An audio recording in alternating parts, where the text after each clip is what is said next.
I'm super excited. So this is a Between the Threads series, and that is, the series is based on interviewing and having discussions and with change makers, inspirational women, men doing some really great things in their industry, people that have overcome different things in their life, and just overall really awesome people. So today, and my name is Isabel Varela.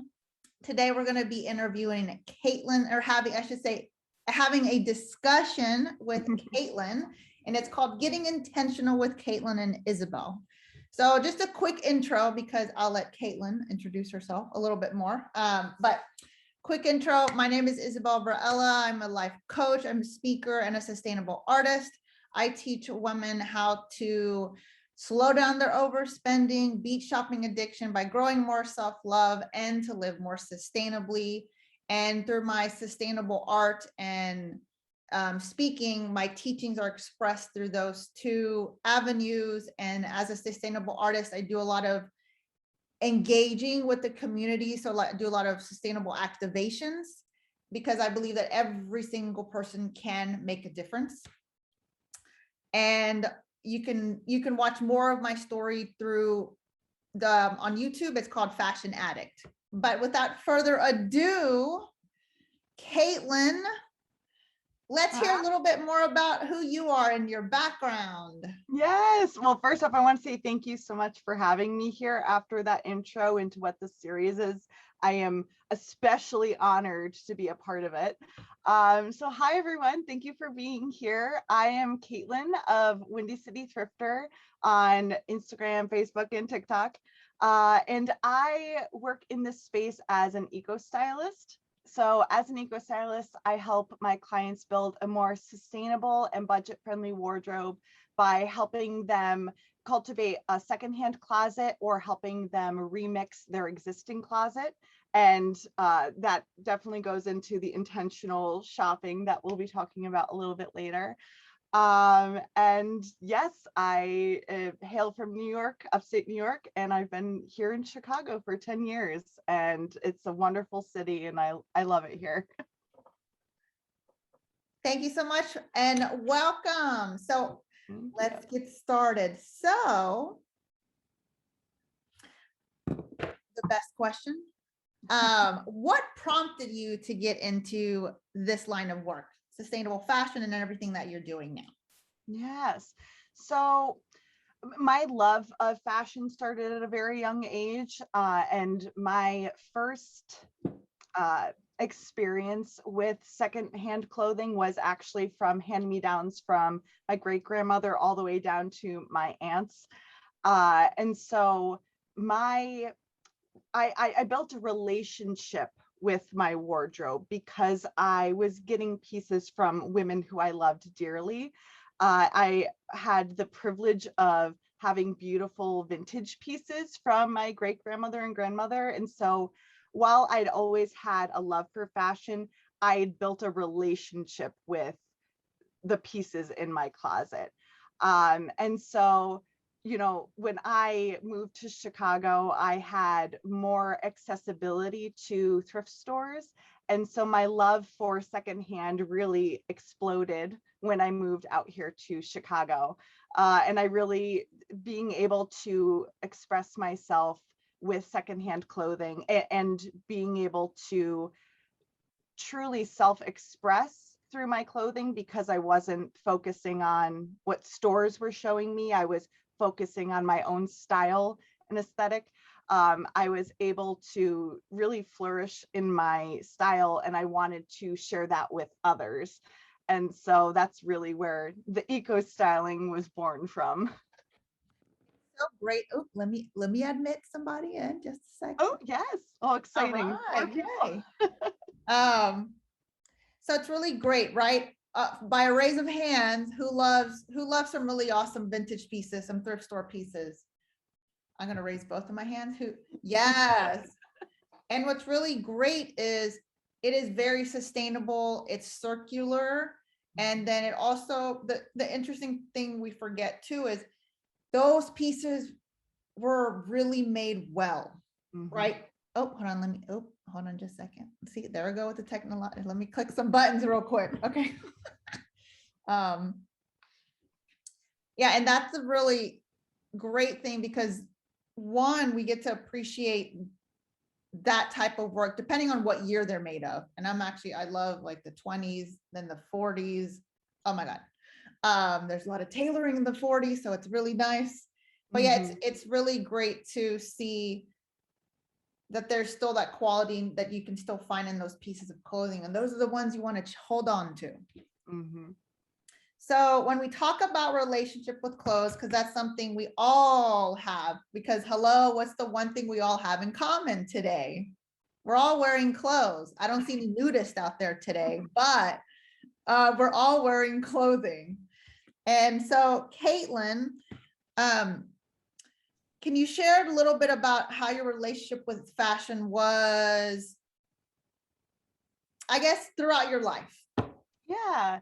So as I mentioned earlier, I've been a lover of fashion since I was a toddler. I would dress myself as a toddler.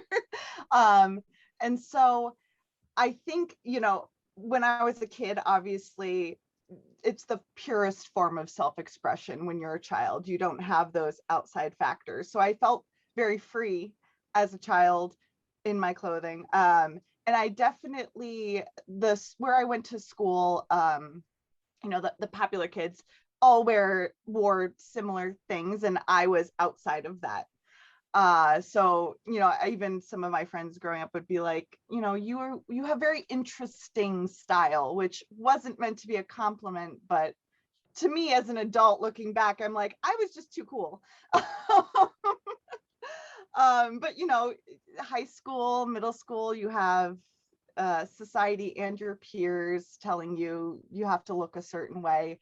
So, and you know, in middle school and high school, I didn't have the money to wear what I would like to wear. And so I think in that time of my life, I probably wasn't, I probably didn't feel great in my skin because of that lack of true self-expression. But as an adult now, I have found such joy in dressing for myself. And, you know, I always feel like there's a difference between fashion and style. And I actually heard recently, and I cannot remember who said it, but, you know, style is within you. It's in your DNA. It's inherent within you. So I've really enjoyed being able to pull what brings me joy and then just don it and rock it and encourage others to do the same. And I love that my relationship with fashion is crossing lines into other people's lives, both in what I do in my work, but also in the social space of you know, Instagram or what have you. So it's been a lifelong journey with me in fashion. Thanks for sharing, Kaitlin, and boy, can I relate. Yeah, I can definitely empathize being when I was younger too, in high school. That's when you know, I was trying and testing out all kinds of things. But again, the same thing. I was insecure, and like clothing to me was this mask that I could put on, and like today I'm going to be this punk rocker. And then tomorrow I'm going to be a little gothic. And then maybe, but because it was creative, but then also I was still hiding from me with the clothing. But again, the one thing no one teaches us in school is how to like really have that relationship with yourself, because then the more you have a better relationship with yourself, that goes out with like everything else, right? Clothing, the environment, the products we use, just everything. It's just interesting how that piece of clothing is threaded through every single thing in our life, hence between the threads. So the next thing is, what inspired you to change your relationship to shopping? because you did share, and I love how honest and vulnerable you are. And I want to share with everyone how we met. We actually met at Refashion Week. And you know, when you meet someone and you just click like in 2 seconds, well, that's exactly what happened with Kaitlin and I. It was, yeah, she came and visited one of the sustainable activations because she was there, you know, with the visiting Refashion Week, but also speaking at another event at the Canvas. But it was instantaneous, and I shared with her my story because the story, my background is and how I'm related to shopping and with fashion is because I was $100,000 in debt of just clothing, and it took me 7 years. I paid it off, and I just changed my whole life around. And now I share the other side and how we can have a more intentional, more conscious when we go shopping, because we all need clothing. And that's something I always stress. It's not that shopping is bad. No, not at all.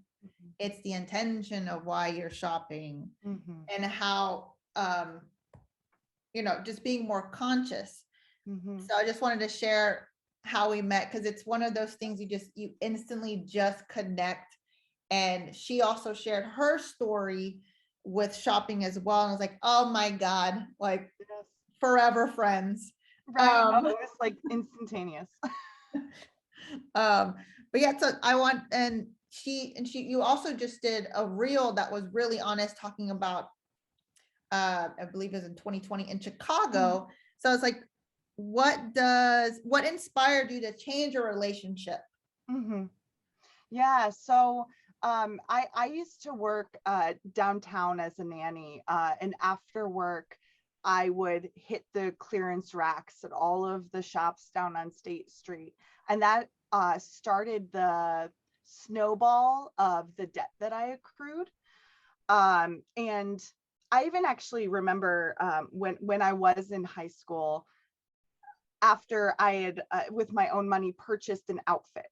I remember feeling immediately guilty about spending money on literally it was one outfit, but still I felt guilty about that. And I would feel the same feeling after shopping on State Street. But it was a constant cycle of the guilt, but then the dopamine from shopping, and it was just a snowball effect. So and that also translated over into thrifting, and you know, thrifting generally is less expensive. And so I would consume even more than I would when I bought at the retail stores. And so when the debt accrued, I had to take a really hard look at both my bank, my closet, and myself. And I realized that I was shopping to fill a void. When I first moved here, and that's in the reel I shared today, when I first moved here, it was just me, and then he was my boyfriend then, but he's my ex now. He was the only person I knew out here in Chicago. And so, not having friends, I would go out and shop, and it always brought comfort to me. Like, I love going through the racks at a thrift store. It's treasure hunting to me. It's an adventure in itself, whether I buy something or not. And so that's always been there for me. But there are goals that I had that I want in my future. And I had to be really hard with myself and say, if you want to achieve those goals, you have to try harder to scale back your addiction. And I'll admit, it's something I still work on. I'm by no means, I've not reached an arrival point. I never will. It's a lifelong journey, and it will have its ebbs and flows.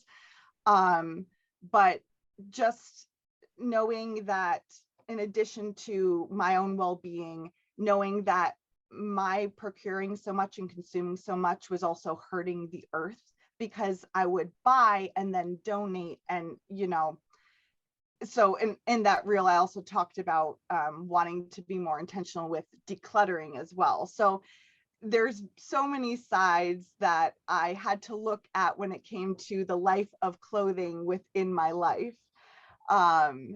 And it's been such an incredible journey because I've gotten to connect with folks like you who, you know, I feel like so many of us feel this way. I mean, there are so many people that deal with shopping addiction because on top of us needing to wear clothes, we also need to buy things. It's something that's unavoidable. So it's been a real great full circle moment getting back to the joy of dressing, but doing it in a way that I know I'm building a closet that will serve me. So thank you so much for being so honest and vulnerable. I can just want to commend you because that takes a lot of courage. And I always believe that vulnerability is a superpower because, you know, we're always, and that's the thing whenever, because I do believe a lot of us do struggle with that, but it's knowing that you're not the only one and that there is a way of looking at it, changing your behaviors, because that's what it is. And the one thing that through that, you know, through that process myself and what you're doing, it's like, you're still a good and lovable person. You're just working on changing your behaviors, actions, intentions, and thoughts. Mm-hmm. And it's like rewiring and like learning to have a better relationship with those clothing, right? And then instead of shopping to fulfill, shopping with feelings, you start to be more intentional about it. Right. And I can, oh my God, I can totally empathize. I always would say I would get 3 pumps of adrenaline, especially with like the clothing racks. So the first pump is, all right, I'm going to the store. There's some stuff on sale. Let me write down my little plan. And then the second pump of adrenaline was right when I go into the store. I'm like, oh yeah, it's like a candy store in here. I'm going to try every single damn thing on.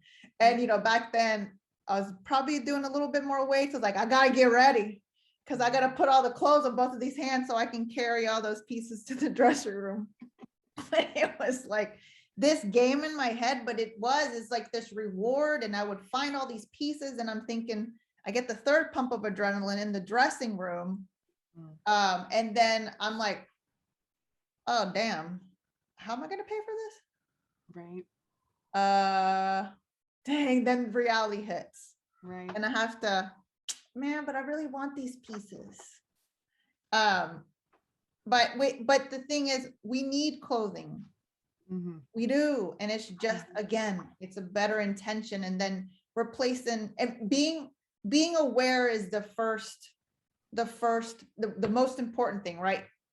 Being aware of your own behavior, then you want to change it. And then you want to, how can you, whenever you shop, how can you be more intentional? How can you be more conscious and aware of what you're doing? And it's a practice. And I see it's a skill. I look at everything as a skill and something that it's a muscle you're constantly working at and being better. But thanks for sharing and being so open and honest, because I think that's really powerful and it's very admirable and inspirational because it helps others to realize they too can talk about those things and they're not the only one.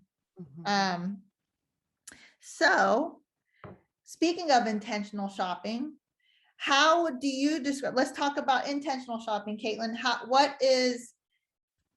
How do you see intentional shopping? Yes. Well, for me, I see intentional shopping as so many different avenues.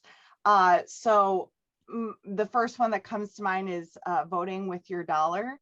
You know, we have a lot of power especially in a capitalist society of where we put our money. Where we spend our money is power.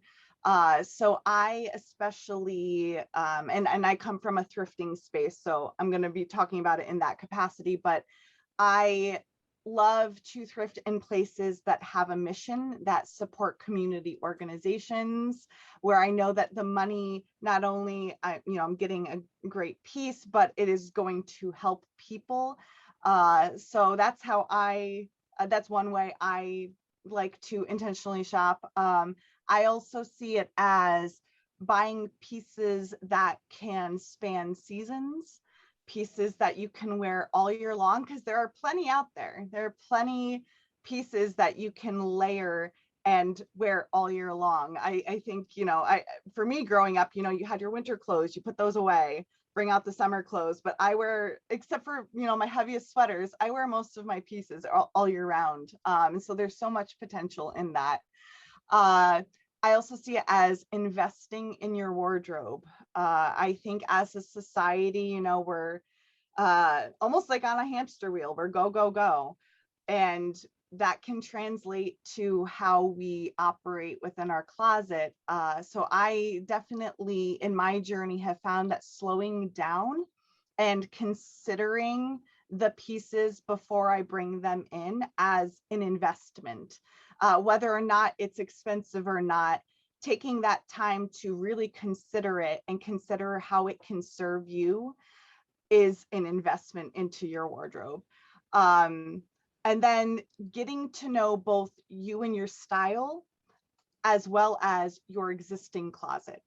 Because when you are shopping and you're considering a piece, if you're going to bring in a piece that doesn't already work within your existing wardrobe, and you have to then buy other pieces to make it work, then it isn't a great piece to bring in the first place. Because then it's going to be a cycle of, oh, well, I need this to make it work, and then I need that to make the other thing work. And so I think there's just so many different ways that we can intentionally shop, and that we can use that power to cultivate a closet that serves us. I definitely agree. And then Kaitlin, you actually just did a challenge where she was wearing, correct me if I'm wrong, 5 pieces for 5 days, Yes. 5 different ways. Yes. And that to me is really great and powerful, because it's also showing how you can be creative with your clothes. So then you start building this, it's a new relationship on how you see the clothes and how you start to appreciate. You're like, oh, you see it in a whole new different way. And that's the point of what intentional shopping is as well. It's you're seeing your clothing in a whole new way, and then it brings into the style. And then that question I have, because style is always something that people have questions like, how do I find my style? Right. So what's something you recommend for people that are looking, they know what's going on, they're trying to figure out, well, where the heck do I start? I want to know how can someone start looking into figuring out what their style is? Yeah. So I know quite a few folks that actually use Pinterest. So they will pin outfits that inspire them, and they look at that and they say, oh, I want to wear that. So I'm a very visual person as well. So I think keeping a Pinterest board of looks that inspire you is great. I also think sometimes we don't realize the potential that is already in what we own. Sometimes our style is right in front of us, and we don't necessarily see it. So I always recommend either playing in your closet on your own, putting things together, perhaps pieces that you find you aren't wearing, and pair them with pieces that you love to wear.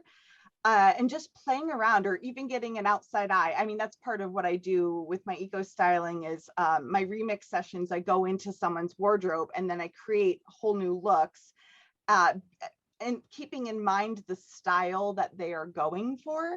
And it really opens folks' eyes to the potential they have. But I think, Pinterest, playing around in your own closet, and just keeping an eye out, I hate to be like, go watch people, but when we're out in public, I'm always have my eyes peeled for pieces that I think look really cool. And I also love to compliment people when I love their outfits. So that's always a good thing to do for others. But there's, we are a visual society, so there is plenty of inspiration around, and it's really just tuning into yourself and honing in on what excites you and what will make you feel powerful when you're wearing it.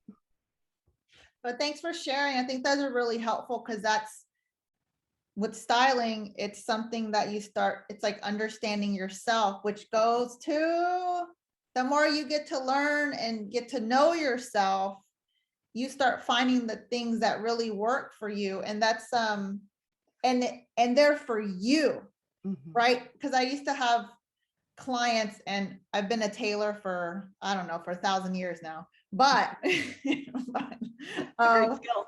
what I would find a lot is the clients that I would help. I was like, well, can you make me look like this celebrity? Can you make me look like this person? Like, she's tall, so I think the dress is supposed to, and then I would actually very firmly and as nice as I could be, as like, I'm gonna help you to find your own look, how it's supposed to look on you. And I think that's really important messaging as well. Yes. Right? Because that's something that we're always getting bombarded, is like, if you wear this, you're gonna be just like this, or if you're wearing this, you're gonna grab all the attentions of every single person, right? Because there's advertising, like, because they're selling clothes, we get it. But it's getting, and also, but it's also educating the people around us. There's a better way of looking at that, and like getting your own style, finding out more about yourself, because everything starts to connect, because then it also connects you more to the environment, and it's full circle. Right. So this, okay, so let's see. So I have a thought-provoking question next. So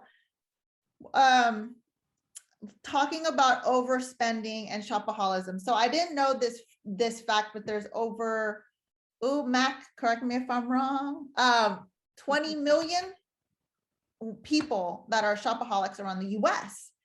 And what's interesting is, why isn't anyone talking about this? Because when you look at the research, there's like barely any information out there. So I wanted to see what you thought about it, and then I had another question after that. It just popped in my head that I totally forgot about it. But yeah, so what were your thoughts about that? I'm not surprised that there's 20 million people.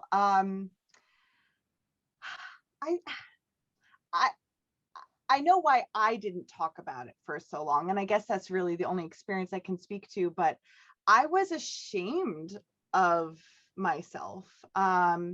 You know, my partner at the time, when this really started spiraling, was very good about his money.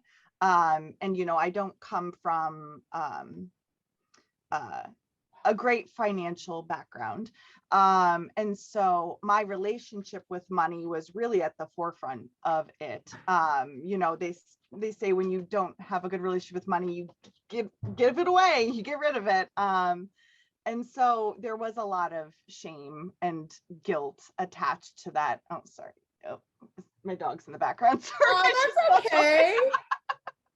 He's like, I want to be a part of this. And so I definitely think a lot of it is shame, and especially when we are in a society where, you know, it's keeping up with the Joneses and it's all about face value.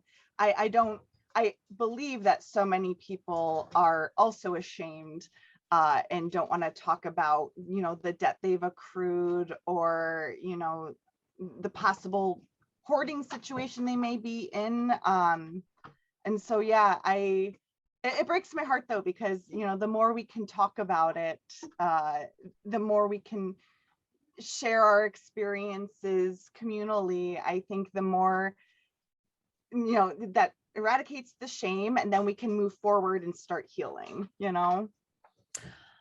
Oh God, I totally agree with everything you just said, and you said it beautifully. And it's so true, because people are just wanting to just, and it's interesting because the same thing I agree with. I know I was definitely ashamed too. I mean, I hid, and I was like, I'm not trying to tell anybody. My own family didn't even know I was in debt. I lied and said, no, yeah, I'm fine. I'm like, oh, Jesus Christ. But the same thing, I was really bad with money too. I didn't know what the hell I was doing. It's like, check, yeah, write a check. Credit card, what's up? I can pay it later. Over and over. But but it's true. It's like, I think, and especially with women, right? Because we want to be able to share more. All of us, we want to be able to share more, but it's like, where? And then that's what something that I was looking up places like, is there like you know how there's like Alcoholic Anonymous? It's like, there's really not a place for Shopaholics Anonymous. I was like, hold up. With the amount of people that there are in the world going through this, that needs to be somewhere. So I'm hoping Sorry. I was gonna say, I do feel though that I don't think our society would very much enjoy Shopaholics Anonymous, considering, you know, we're building the country we're at. I know, right? Probably naming something else is like, who knows, right? And then you lure them in. I was like, this is what really we talk about, or even like a vulnerability community.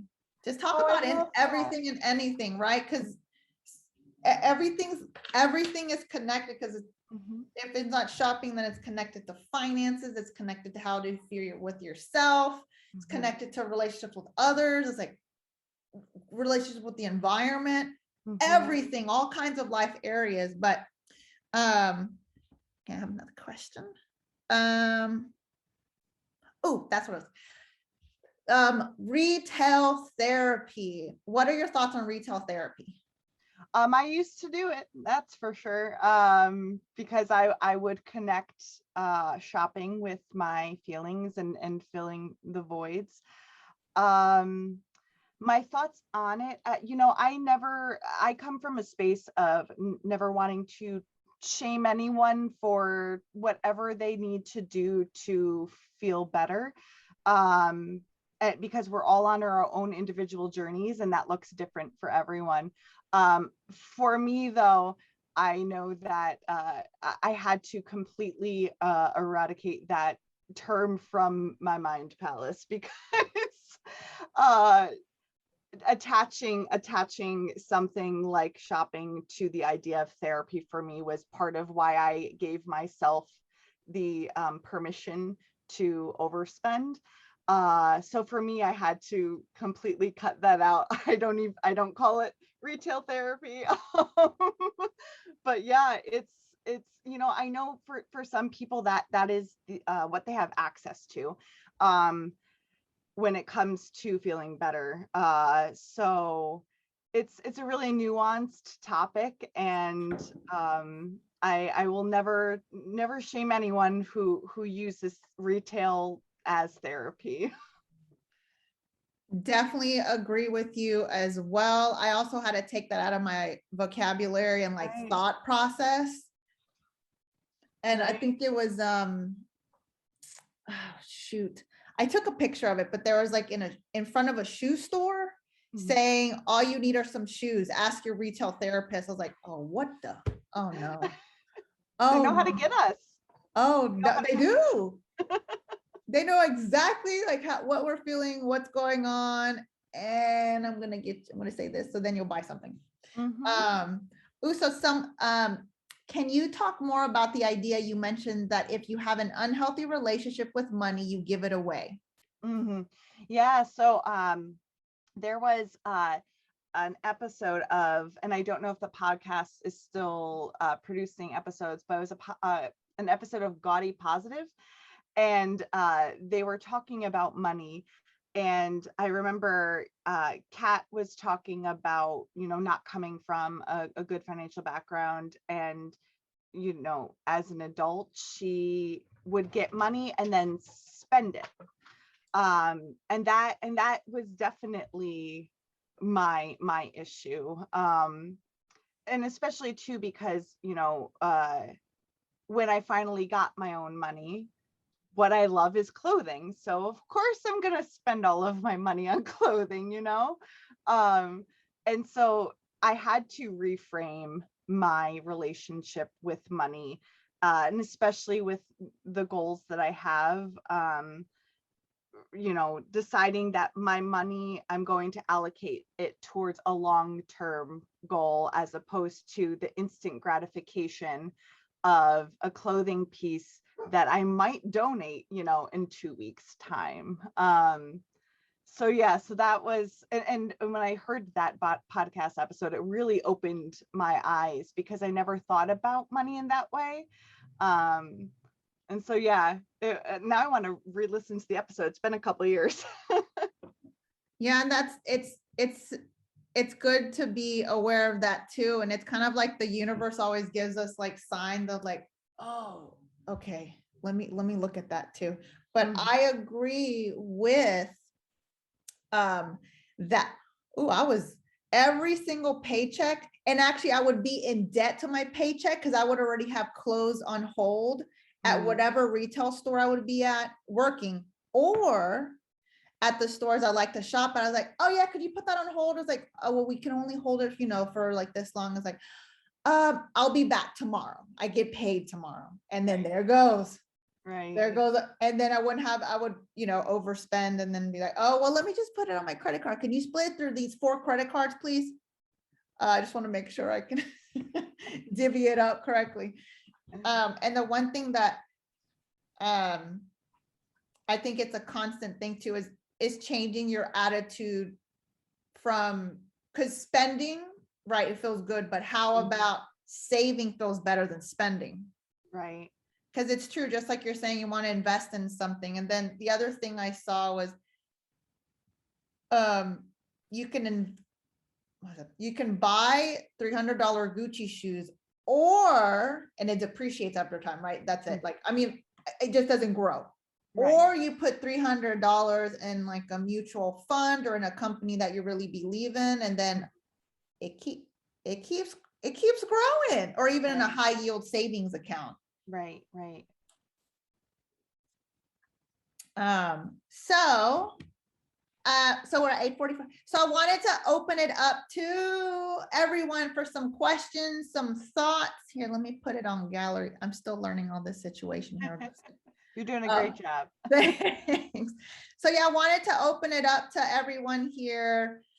Your thoughts, experiences, any questions, a shout out, whatever you want to say. I'm opening it up to everybody.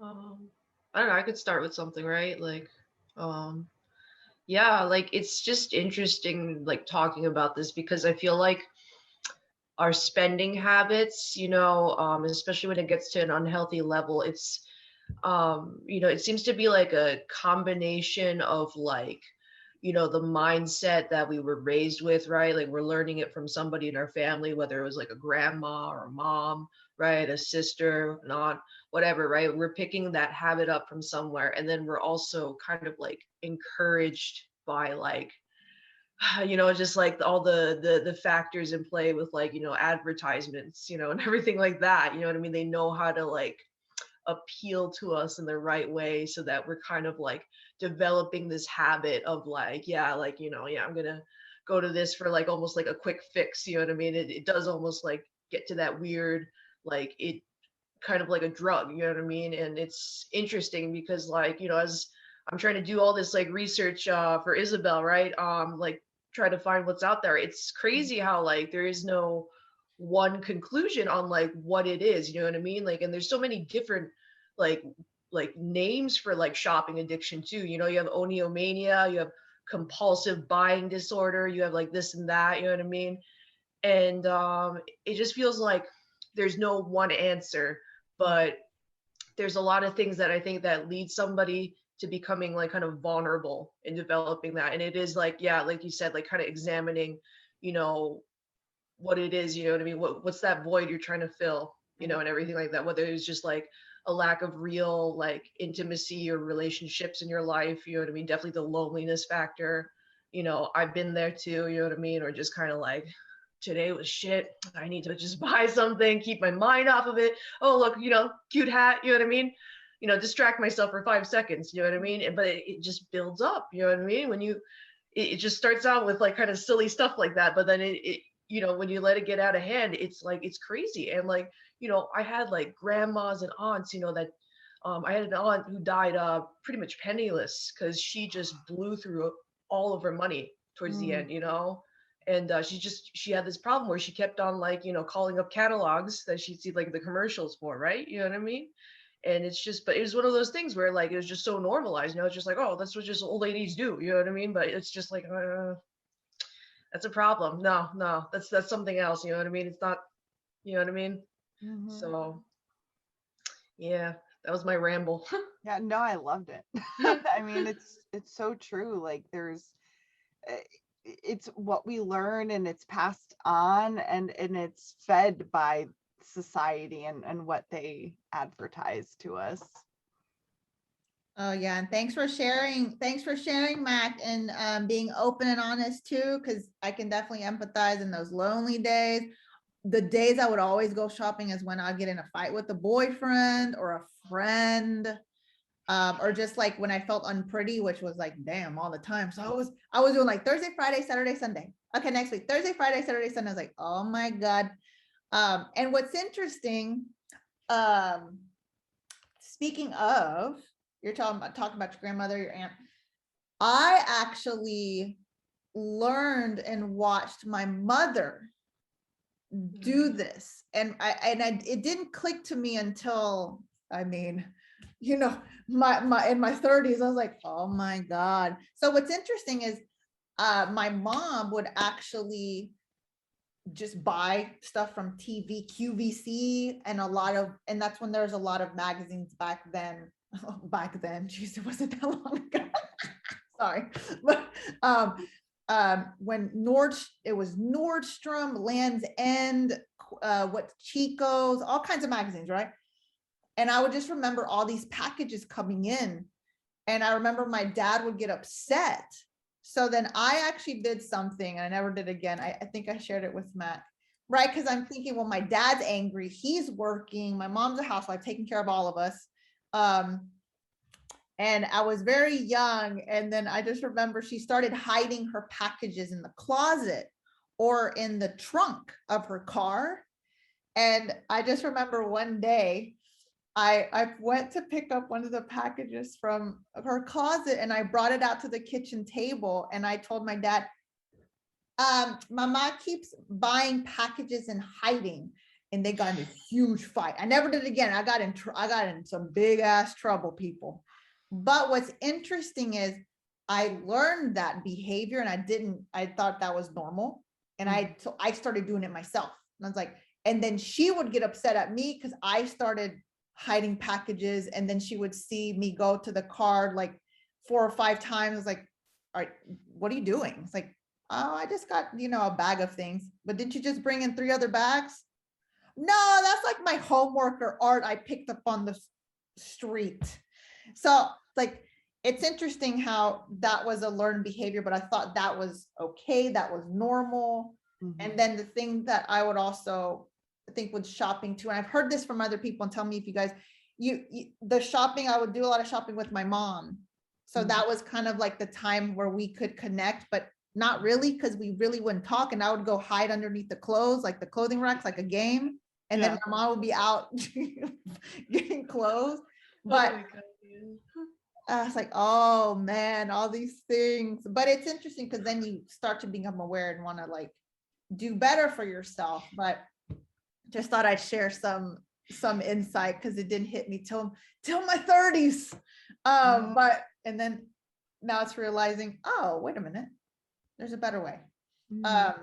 But yeah, what else? Any other questions, comments, concerns? Just want to shout, shake. Just wanted to say thank you for sharing your stories and your journey. I think your comment about if you give your money away easily, that was like, it just like really hit me. I was just impressed by that statement because I grew up actually with a family who was very frugal with money. I didn't grow up with people spending a lot of money, and I was considered the spender in my family. But now I realized that, I didn't really have, I knew that I was very insecure and unhappy growing up here, which kind of explains why I was the only one spending. But it's interesting, just the unhealthy relationship with money being one where you give it away very easily. It's kind of like, it's money you've earned. It's your sweat and your effort. And if you just give that away, it is very clear, right, that you don't value your effort, yourself. That just really like made me so sad. Like, I don't know, when you said that, I was like, wait a second, because there's also this other idea in this society that if you love yourself, you treat yourself well, you work hard and then you have to treat yourself. It's this idea of rewarding your good behavior. It's not necessary. I mean, I was always afraid of debt because, again, like I'm not from America, but this idea of this is an act of self-love that's given through the society. Oh, you deserve this. You need to reward yourself. You think you're doing something good for yourself. And, up to a certain point, maybe there is a healthy aspect where you do need something new and whatever. But if you constantly need to reward yourself to feel good, or it's not really rewarding yours, you're rewarding them with your money. But yeah, that I don't know, that statement just really like, it hit me like, it was very interesting. Thank you. Thank you for sharing. Everything you just said right now just gave me chills, because you just delved even farther into that little tidbit I gave. And you're right. I never thought about it in terms of it's society's telling us self-care is spending money on ourselves instead of investing in ourselves and our lives. And that's part of, I don't think I mentioned this earlier, but part of what started my sustainable journey, started my intentional thrifting journey around 2017, was when I started eco styling. It was very important for me to help my clients invest in their closets by making sure that whatever they were taking home was going to serve them. And I realized I wasn't doing that for myself. So I'm like, I want to do this for others, but I also should be doing this for myself, because that is also a form of self-care. So thank you for sharing that. I'm still got chills. I mean, it's really, one of the things I remember, I don't watch TV anymore. I don't own a TV, but one of the things I remember was that L'Oreal commercial, "Because I'm Worth It." And it's a very underhanded, a brilliant piece of advertising, right? Because if you're not spending on yourself, it means you don't think you're worth it. And this is like a very underhanded way of making people feel like, if I'm good enough to do this for myself, so it's I guess we all kind of like, bounced off of each other there. It was very enlightening. Thank you. That's why I love spaces like this, where we're all, connecting and communicating, and then we will leave this space and further connect with others on these topics. It's a beautiful thing. Thank you. Thank you so much. And thank you so much for being open and vulnerable and sharing how you're feeling too. I think that's really important. And again, takes a lot of courage. And I will always say this, vulnerability is such a superpower. But thank you for sharing. And I can definitely relate to everything you said. Thanks. Like, what if the messaging was, you're good enough with or without the things you have, and you're good enough with or without the clothing you wear?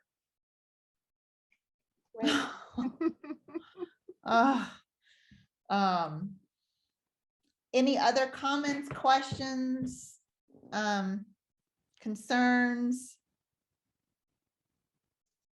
Anyone else want to share their experience or anything they're thinking?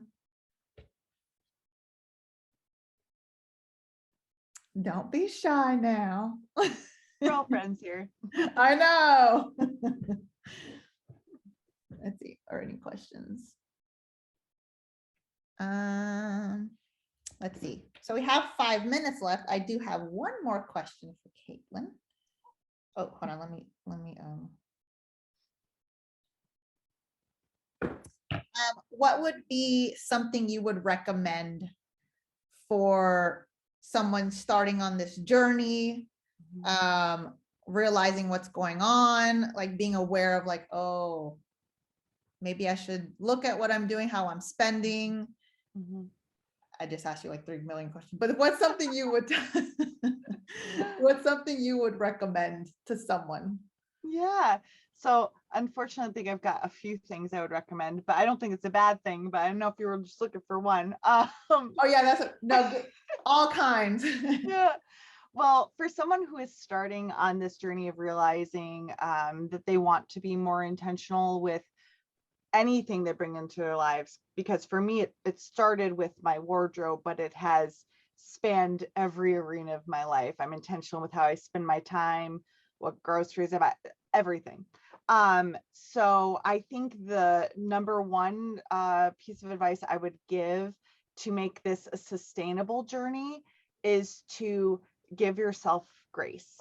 I think a lot of us, when we're starting to reframe something in our lives and we start on that journey, I know I experienced this at the beginning, where if I wasn't perfect right away, I was failing.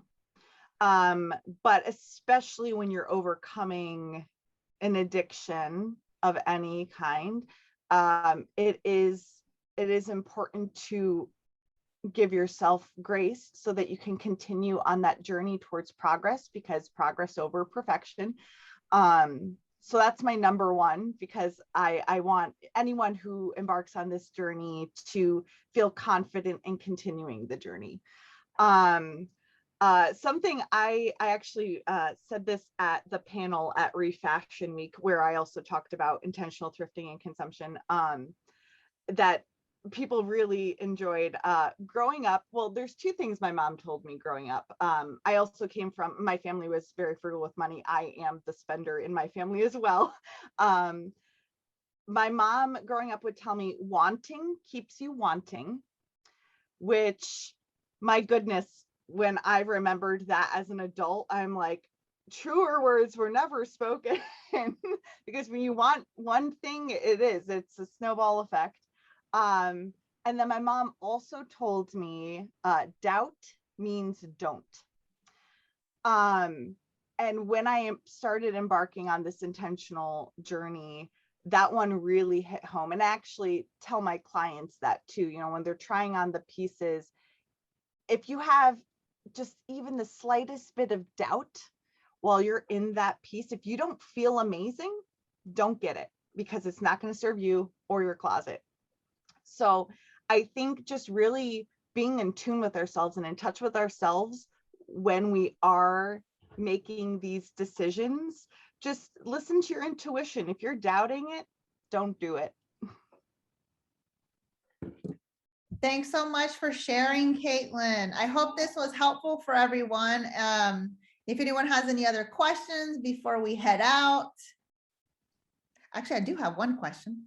What's another topic that all of you would be interested in learning about more? I'd love to hear. If you don't want to say anything, you can type it in the chat, or if you want to just yell it, scream it out. What's some other topics that would be helpful? And it could be sustainability, shopping, it could be health and wellness, holistic, money, finances. So any thoughts on that? My vote's money. And what particularly with money, what would you like to? Perhaps how to better diversify investing. I don't even know if I'm using the correct terminology. Okay, thank you for, okay. I'm writing that down. Anything else with money that would be helpful? Ooh, I got one. Embracing being with yourself more and sobriety. Oh, this is good. Okay, hold on. I'm gonna definitely put this down. Hold on. Thank you for sharing. I love that one. Being with yourself and more and then sobriety. Thank you. And anything else that would be helpful? Oh, piggyback in the money, budgeting. Budgeting is a thing. Okay, awesome. Because it helps me, because I would like to, I'm going to continue the Between the Threads series and want to make sure it's helpful for everyone. I agree. Oh, let me read this out loud. Michaela says, this was great. Thank you, Kaitlin. You're amazing. I would agree with Caitlin's comment on financial literacy and how that relates to sustainability and wellness. Ooh, hold on. Let me put this down. This is great. And how that sustainability and wellness. Ooh, let me tell you what, the good news is there's 2 women that I've worked with and they've helped me too with investing and budgeting, but like they bring you back to the basics of budgeting. I was like blown away. I was like, oh my God, the Excel and all that I was doing, I was making it harder. So thank you for telling me that, because that's something that I'm going to invite them to come talk, and they've helped me a whole lot, and I would love to share that with everyone else. Because what you got, Batya? I have another question. Like, I love that you guys shared that you were in debt and that you came back and everything. And I feel like, I was also I'm still in the fashion industry, but my question is, maybe we can explore, like, after you come back from debt, and since, like, maybe you're in your 30s or your 40s or whatever, like, how do you start being the late investor as opposed to people who were never in debt, who are maybe, like, for retirement purposes, because, especially with the economy the way it is, I don't know if it would be interesting for people to know, like, what kind of strategies can we use as late investors for retirement, so that you're not working. I mean, hopefully you love your work so much that you're doing it well into your, later years, but the fashion industry is changing extremely rapidly, and the jobs are changing, and hopefully your impacts are going to be very powerful on this industry, and that people will stop polluting and creating waste. However, at the same time, I see a lot of people exiting this industry or looking to leave. So maybe one of the things you can discuss is, as the industry changes, and people who are coming out of debt, or who it's a tough industry, right? Because you don't always get paid for your efforts. There's a lot of overtime. So maybe, like, if you don't have, like, the investment package from these big corporate, I always worked for small family companies and I loved it. I still am working for small, but there's no benefits. So, like, so for, like, somebody like me, or for people who are coming out of debt, what's the strategy for not ending up like, your friend who just said, her relative ended up penniless, like, that's terrifying in America, right? And, when I see homeless people in the fashion district, like, it really breaks my heart, because nobody says, hey, my inspiration is to be homeless someday. Something happened along the way. So, I'm just wondering if you could maybe touch on that, or your advisors, or. Thank you. That's a really good topic too. And I can definitely empathize, because I started saving. I finished paying everything off at 30. How old am I? I'm about to give it away. 34. And now who cares? I'm about to be 38. And I didn't, right. And I didn't have, like they say, you should start investing at like 20 years old. And I was like, well, I missed the boat a long time ago. So that was the start of, okay, learning. But I am, and the lady that helped me were those 2 women. One is Kimberly Graham, and then the other woman was Marissa Greco. But and I'll give one tidbit, because I'm definitely going to look into them. I have them, like, not both at the same time, but individually, so people can, gain a lot of knowledge from each person, was really taking even more control. And I knew, like, for a while I had to relearn how to re-budget and actually take control of my money. And now I'm a freelancer, like I work for myself now, but before, I didn't know where everything was going. But it's like a new habit, and I have money dates with myself once a week to know where everything's going. And then even if it's a little bit, I move it into, I have a high yield savings account. But they help to set up, first get your emergency fund, then pay off your debt. But while you're paying off your debt, try to lower all your all those interest rates, get out of those damn credit cards. Gosh. And then start opening like different investments. And what they taught me was how to diversify. But again, I'm not a stockbroker, I'm not a trader. And I just went by what I knew, what companies they were, because I'm trying to invest in better, healthier companies. Right. So but it was being more in control of, you're seeing where their money's going, and like even being more assertive with my budget and my and like having more boundaries. But let me get those ladies in there. So thank you for sharing, because that's really helpful. So I'm excited. And I don't want to take anyone's, we're at 9:07. I want to respect people's time, but thank you so much to everyone that joined.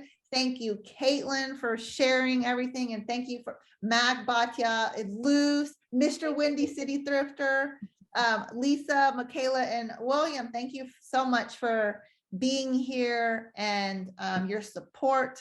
And stay tuned, because this is a series. So I'm going to be doing this once a month. So let me see if I can get for the next month, something with finances. Love it. Thank you so much for having me. Thank you everyone for being here and contributing to this really important conversation. You all have opened my eyes as well, and I'm so grateful. Yay, thanks so much. Woo. Have a good night, everybody. Bye. Bye. Oh, now I need to, how do I, okay, now. Have a good night, Isabel. Bye, good night. Cool show. Oh, thank you. Okay, let me. Hey, if you're liking what you're watching, don't forget to like and subscribe. And you can even hit the little notification bell so you stay up to date with all the new content that I'm going to be sharing with you. I'm also on the other social media platforms. If you want to follow me, I will leave all the links down below for you in the description box. Thank you.